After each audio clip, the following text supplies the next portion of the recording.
Well, the city of Monroe is working to make improvements along the I-20 economic district. Good evening to you. I'm Jennifer Andrews. Kenya Ross joins us live from the newsroom with the details. Kenya? Jennifer, the I-20 Economic Development District consists of the common places we see like the Pecan Mall, shopping centers, and the construction of the new Amazon facility. I met with Monroe Mayor Friday Ellis to check on the district's progress. And I mean, you have brand new facilities that are out there. You have local companies talking about, hey, we need more footprint to expand. Monroe Mayor Friday Ellis said the city is working to make the I-20 Economic Development District more attractive for people to keep shopping and to keep local businesses in the area.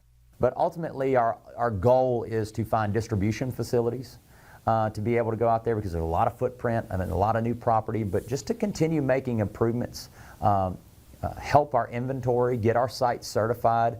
We're working with Entergy and Louisiana Economic Development to get 2 other sites certified out in that district. The new Amazon Last Mile facility is one of the latest developments in the district. The construction company working on that facility announced this spring on its X account that it's completed the facility's building pad, which the company says is a milestone for the project.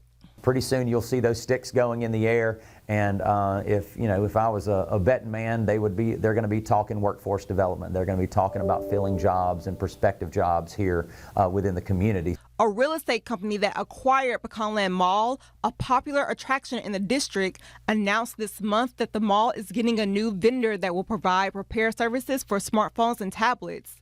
Mayor Ellis says current vendors at the mall are still producing a strong sales tax collection.